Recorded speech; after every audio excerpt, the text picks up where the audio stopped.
Hello, hello, hello, and welcome to another episode of the Efficient Practice Podcast. I am your host, Dr. Evelyn Samuel, and I am so excited to be doing this episode. Today, we're going to be talking about all things vision. Vision is so very important. And this is what I would like to call the new practice series.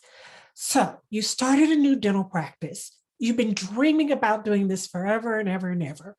You finally open the doors, and now what? So, all of a sudden, all of these responsibilities are coming at you from all directions. You now have to figure out marketing. You now have to figure out, how do you find team members?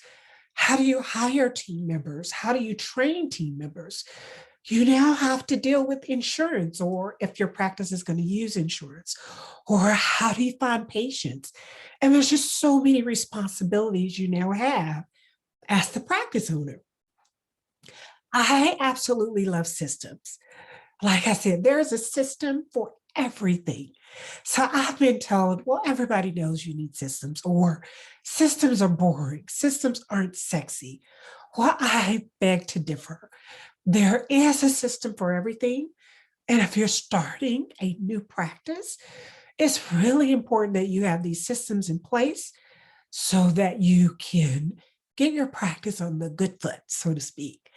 That way you can have the freedom, you can have the revenue, and you can have that practice that you've always dreamed of. But let's get back to vision. So, why is vision so important? There is this quote that I love, and I forget the author, but basically it says, if you don't know where you're going, any road will lead you there. And that's so true.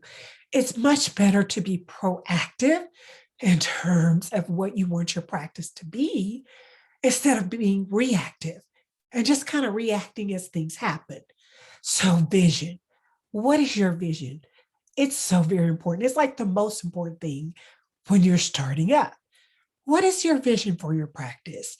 And as the owner, it is your responsibility to develop the vision for the practice, what you want it to be, and for you to convey that to your team members or future team members, and to make sure that these things that you want to happen in your practice are in fact happening.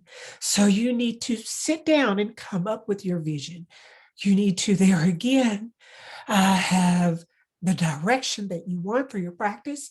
And you need to make sure that you're clear with this so that you can convey this to your team members and they can join with you and seeing that this vision comes to fruition. So, how do you develop your vision? You really just need to put some thought into it. Like I said, if you've been dreaming about having your practice, then you need to dream a little bit more, dream big. Think about all the things you want.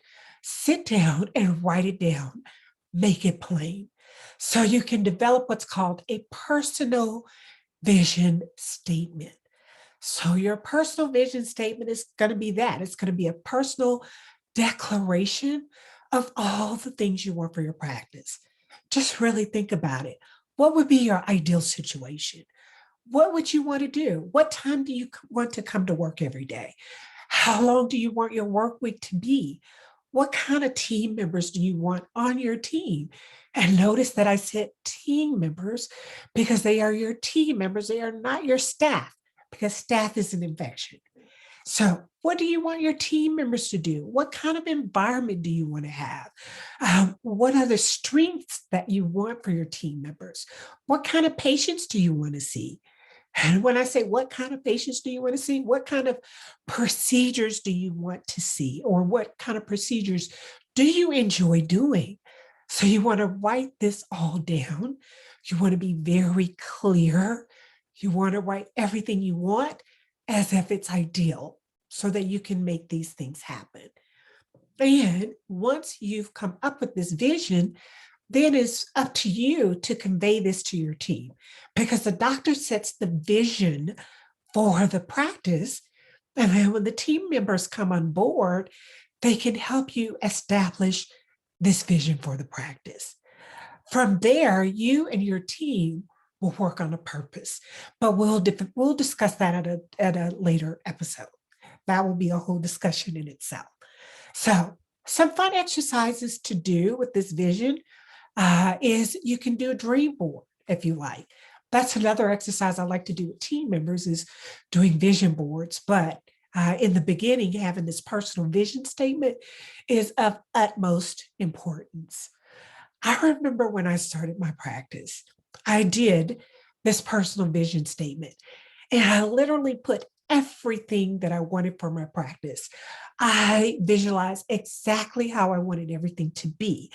I wanted a practice in a downtown building and a high rise with panoramic views of the city. I wanted to have light jazz. I wanted to have aromatherapy. I wanted to have a calm environment. I wanted to have a massage room. I wanted earth tones that were calming for the patient. And all of these things came to fruition. It was exactly as I envisioned it. And then the patients could really appreciate that calm environment.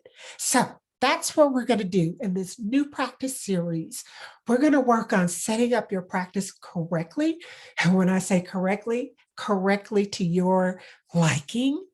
And you will notice as you're planning these things through these systems that you can have your office to run and flow very easily and very effortlessly so that you can have the practice of your dream. So let's work on that vision, that personal vision statement, and I will see you on the next episode. This is Dr. Evelyn Samuel signing off. And until the next episode, take care and be well.